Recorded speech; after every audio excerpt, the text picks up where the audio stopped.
Very good morning, students. Today we are going to start a new chapter from part 1 of political science. Chapter name is Judiciary, chapter number 6 Judiciary. Already आप जानते हैं कि जो government है हमारी उसके 3 organs होते हैं, जिसमें हम लेजिस्लेचर स्टडी कर चुके हैं, एग्जीक्यूटिव स्टडी कर चुके हैं और अब हम स्टार्ट कर रहे हैं judiciary. Very important organ of our government. Indian judiciary study कर रहे हैं. काफ़ी सारी चीज़ें आप इसमें आपको सीखने के लिए मिलेंगी. आपके जो सिलेबस के अकॉर्डिंग ही इम्पोर्टेंट चैप्टर नहीं है, बल्कि जनरल अवेयरनेस के लिए भी बहुत इंपॉर्टेंट चैप्टर है, कॉम्पिटिटिव एग्जाम के लिए भी बहुत इंपॉर्टेंट चैप्टर है. तो चलिए स्टार्ट करते हैं जुडिशरी. सबसे पहले introduction of the chapter. Introduction.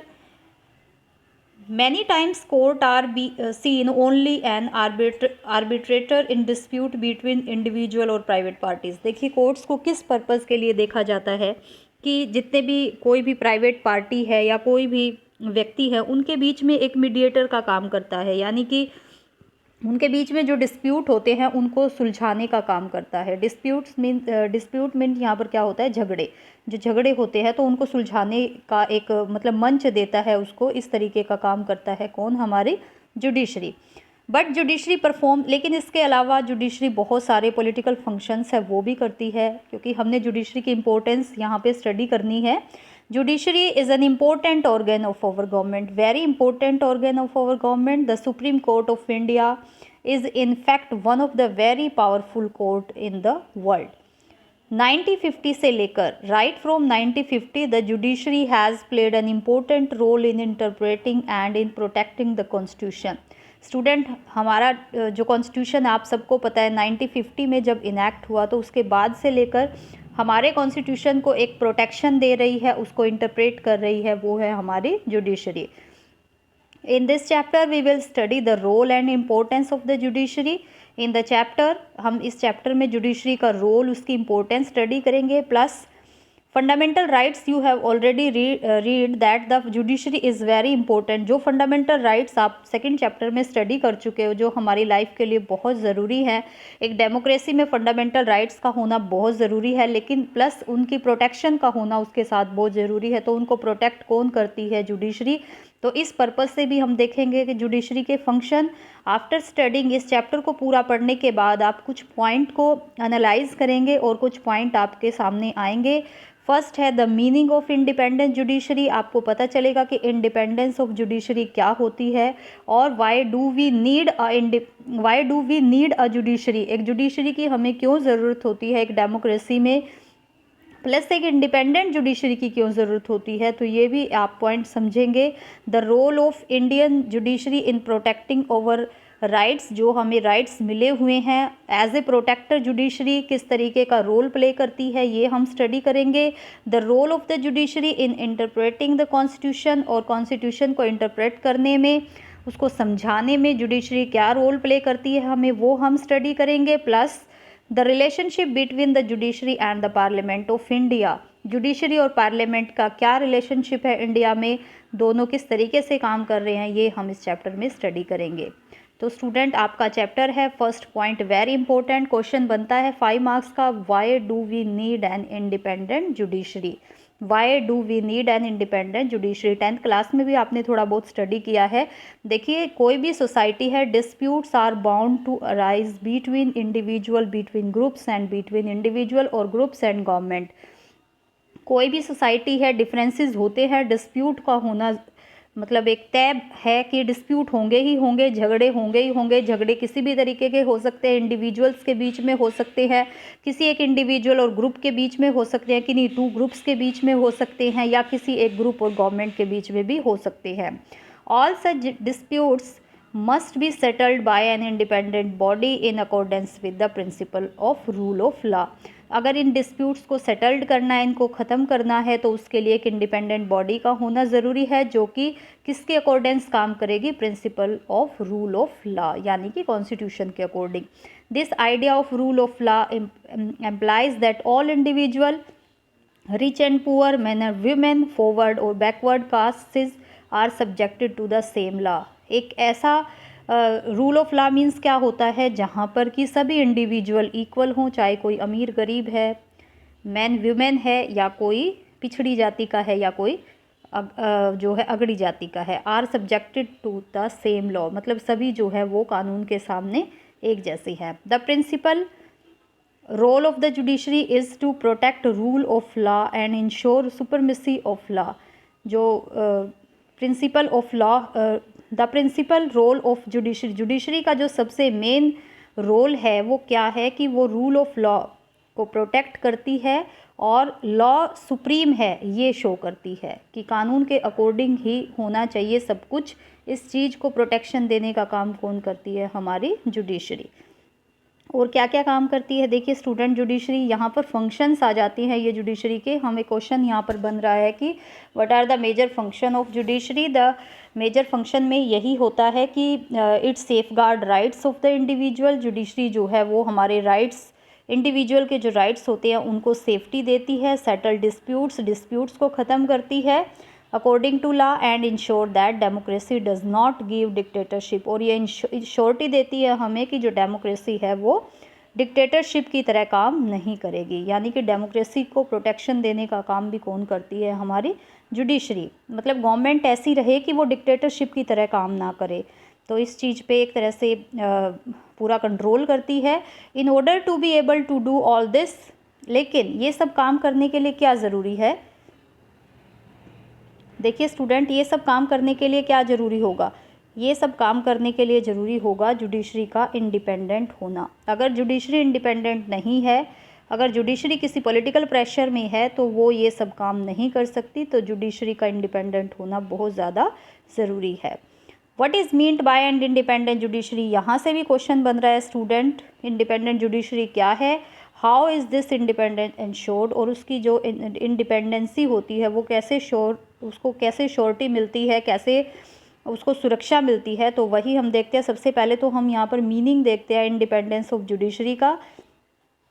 Simply stated, independence of judiciary means that the other organs of the government like the executive and legislature must not restrain the functioning of judiciary in such a way that it is unable to do justice। मतलब ये कैसा organ है? मतलब कोई judiciary, independent judiciary वो होती है जिसके ऊपर जो अदर ऑर्गन्स हैं, जैसे कि एग्जीक्यूटिव है या लेजिस्लेचर है, जो हम स्टडी कर चुके हैं, वो उसके फंक्शन में किसी तरह का स्ट्रेन ना करे, किसी तरह की अड़चन ना डाले। अगर वो ऐसा करते हैं तो वो जस्टिस देने में, जो कि उसका मेन काम है, मेन फंक्शन है लोगों को जस्टिस प्रोवाइड कराना, वो उसको कराने में एबल नहीं होगी अगर वो इंडिपेंडेंट नहीं होगी। तो उसके ऊपर किसी तरह का प्रेशर नहीं होना चाहिए। उसके डिसीजन में ट्रांसपेरेंसी तभी रह सकती है जब एग्जीक्यूटिव और लेजिस्लेचर का उसके ऊपर प्रेशर ना हो, तो वो एक इंडिपेंडेंट जुडिशरी होती है। सेकंड फंक्शन देखिए student, the other organs of the government should not interfere with the decision of the judiciary. जो भी डिसीजन जुडिशरी लेती है कानून के अकॉर्डिंग, हम सब जानते हैं कि कानून के अकॉर्डिंग ही जो डिसीजन लिए जाते हैं, तो उन डिसीजंस में गवर्नमेंट के जो अदर ऑर्गन्स हैं, एग्जीक्यूटिव और लेजिस्लेचर, वो किसी तरह का कोई इंटरफेयर नहीं करेंगे, यानी कि डिसीजन को इफ़ेक्ट नहीं करेंगे वो अपने किसी भी बात से। तो ये भी इंडिपेंडेंट जुडिशरी के लिए वही होती है। जजेस must be able to perform their functions without fear और फेवर। जो जजेस होते हैं बहुत ही इंटेलिजेंट होते हैं जजेस जो अपॉइंट किए जाते हैं जुडिशरी में, तो वो परफॉर्म तभी अच्छे से कर पाएंगे जब उनके ऊपर किसी तरह का डर नहीं होगा। तो वो उनके ऊपर डर कब नहीं होगा? जब उनके ऊपर कोई पॉलिटिकल प्रेशर नहीं होगा। Independent of the judiciary does not imply arbitrariness और एब्सेंस ऑफ अकाउंटेबिलिटी। स्टूडेंट, जो इंडिपेंडेंट ऑफ जुडिशरी यानी जो स्वतंत्र न्यायपालिका होती है, उसका मतलब जो स्वतंत्र न्यायपालिका होती है वो कभी भी अपनी अकाउंटेबिलिटी के लिए एब्सेंस नहीं होती। मीन्स वो अपनी अकाउंटेबिलिटी को, अपनी आर्बिट्रीनेस को शो करती है कि वो कितनी रिस्पॉन्सिबल है लोगों के लिए। Judiciary is a part of the democratic political structure of the country. Judiciary जो है वो हमारे बहुत इंपॉर्टेंट पार्ट है हमारे पॉलिटिकल, एक देश के पॉलिटिकल स्ट्रक्चर का। It is therefore accountable to the constitution, to the democratic tradition and to the people of the country. वो इसीलिए वो अकाउंटेबल होती है। किसके लिए अकाउंटेबल होती है? अकाउंटेबल होती है, अकाउंटेबल मीन्स होता है एक तरह से रिस्पॉन्सिबल होना, किसके लिए, या आंसरेबल होना, तो वो हमारे कॉन्स्टिट्यूशन के लिए अकाउंटेबल है, क्योंकि अकॉर्डिंग टू कॉन्स्टिट्यूशन वो काम करती है। हमारे जो डेमोक्रेटिक ट्रेडिशंस हैं उनके लिए वो अकाउंटेबल है, और एट लास्ट वो हमारे देश के लोगों के लिए भी अकाउंटेबल है। How can the independence of judiciary be provided and protected, तो किस तरीके से एक इंडिपेंडेंस जुडिशरी प्रोवाइड की जा सकती है और वो प्रोटेक्ट की जा सकती है।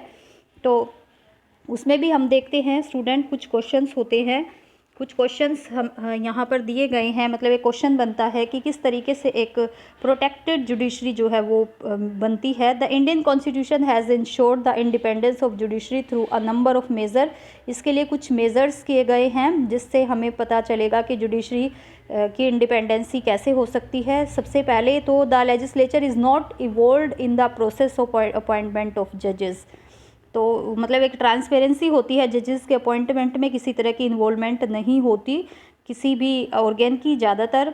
thus it was believed that party politics would not play a role in the process of appointments, तो जो जजेस होते हैं उनके अपॉइंटमेंट में एक ट्रांसपेरेंसी होनी चाहिए, कोई पॉलिटिकल प्रेशर नहीं होना चाहिए कि कोई पॉलिटिकल पार्टी जो गवर्नमेंट में है वो अपने पर्पज़ के लिए किसी अपने व्यक्ति को मतलब जज अपॉइंट करे, ऐसा नहीं होना चाहिए।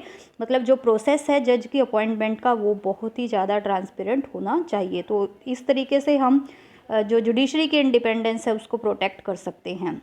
इन order to be appointed as a जज a person must have experience as a lawyer, तो जो जज जो है, क्योंकि उसी के हाथ में पूरी जुडिशरी का एक कंट्रोल होता है, तो वो बहुत ही एक्सपीरियंस्ड होना चाहिए, उसको अच्छा एक्सपीरियंस होना चाहिए, कानून की अच्छे से नॉलेज होनी चाहिए वो उसको।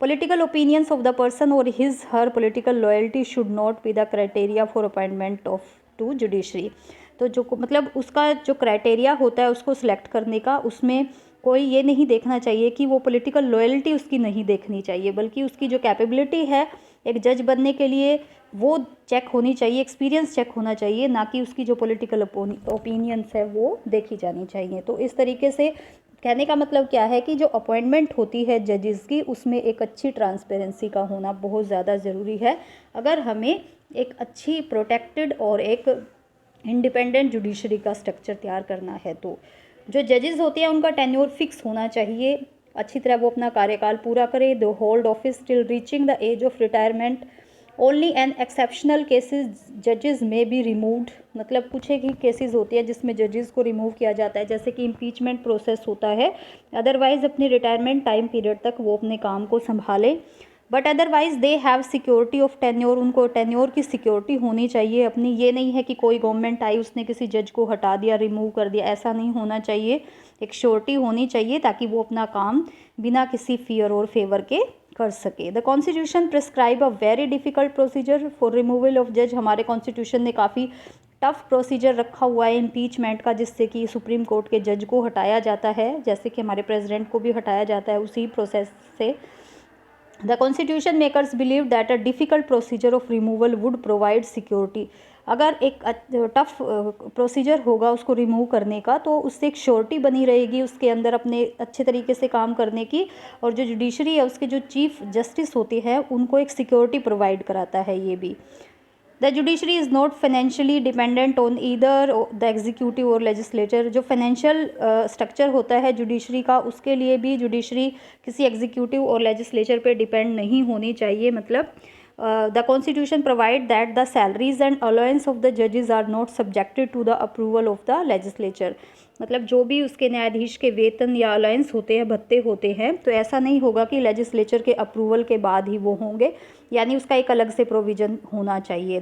The action and decision of the जजेस are immune from personal criticism, student देखिए न्यायाधीशों के जो भी काम होते हैं या डिसीजंस होते हैं उनकी कभी भी पर्सनल क्रिटिसिज्म नहीं होना चाहिए, उनका कोई मतलब उनकी व्यक्तिगत आलोचना नहीं होनी चाहिए उनके कार्य और डिसीजंस की। The judiciary has the power to penalise those who are found guilty to contempt of court, अगर कोई व्यक्ति हमारी जो न्यायालय की मतलब हमारे जो न्यायालय की अवमानना करता है, मतलब गिल्टी उसमें पाया जाता है, तो न्यायपालिका को मतलब ये राइट होना चाहिए कि उसको वो दंड दे। कंटेम्प्ट ऑफ कोर्ट मतलब इसमें कोर्ट की इन्वॉल्वमेंट होनी चाहिए, कोई पर्सनल व्यक्ति अपना इंटरफेयर ना करे। This authority of the court is seen as an effective protection of the जजेस फ्रॉम अनफेयर क्रिटिसिज्म। अगर ये अथॉरिटी होती है तो जो कुछ वैसी आलोचनाएं होती हैं, नाजायज़ आलोचनाएं होती हैं, तो उससे भी जो न्यायाधीश होते हैं उनको सुरक्षा मिलती है, अगर उनको ये राइट होता है कि वो डिसीजन जो है अपने एक्सपीरियंस के अकॉर्डिंग ले, कानून के अकॉर्डिंग ले। Parliament cannot discuss the conduct of the judges except when the proceeding to remove a judge is being carried out। मतलब जो भी संसद न्यायाधीश के आचरण पर केवल मतलब तभी डिस्कशन होगा, मतलब उसके कि वो काम अच्छे से कर रहा है या नहीं कर रहा है, जब उसके लिए कोई इम्पीचमेंट का, उसको रिमूव करने का कोई प्रोसीजर होगा। अदरवाइज़ उसके किसी काम पर कोई डिसीजन या कोई इस तरीके की कोई बात नहीं होनी चाहिए, मतलब उसके काम को लेकर एक पर्सनल जो क्रिटिसिज्म होता है वो नहीं होना चाहिए। अगर कुछ प्रोसीडिंग में हो रहा है, उसको रिमूव करने का कुछ काम चल रहा है, तभी उसके बारे में कोई जो अपनी व्यूज़ होते हैं तभी पार्लियामेंट या कोई मेंबर दे सकता है, अदरवाइज़ नहीं देना चाहिए। तो इससे एक प्रोटेक्शन मिलता है जजेस को, सिक्योरिटी मिलती है जजेस को। This give the judiciary independence to adjudicate without fear of being criticised. तो इससे क्या होता है स्टूडेंट, जो न्यायपालिका होती है उससे जो एक क्रिटिसिज्म की जो एक डर होता है, फियर ऑफ बीइंग क्रिटिसाइज्ड, मतलब कि एक डर होता है अपनी आलोचना का, उससे वो फ्री होती है और अपने जो डिसीजंस होते हैं वो अच्छे तरीके से ले सकती है। तो ये चीज़ें होती हैं एक इंडिपेंडेंस या एक प्रोटेक्ट करने के लिए जुडिशरी के लिए। तो ये इन चीज़ों का होना बहुत ज़्यादा ज़रूरी है। स्टूडेंट आई होप आपको इंट्रोडक्शन जो है चैप्टर का समझ आ गया होगा। वैसे इसमें 3-4 क्वेश्चन जो है आज आपके बन गए हैं कि why do we need an independent judiciary, या what is an independent judiciary, क्या होती है, what are the major function of a judiciary, और what is the importance of independent judiciary in a democracy. तो बहुत सारे क्वेश्चन इसमें से किसी भी फॉर्म में बन सकते हैं, ये आपने अच्छे तरीके से समझने हैं। टॉपिक को अच्छे तरीके से अपनी बुक में से रीड करना है, जो भी आपके पास रिसोर्स है। अगर आपके पास ऐसा कोई रिसोर्स नहीं है तो आप वीडियो को बहुत अच्छे से देखेंगे और जुडिशरी जो इम्पोर्टेंट ऑर्गन्स है उसको समझने की कोशिश करेंगे। Thank you so much.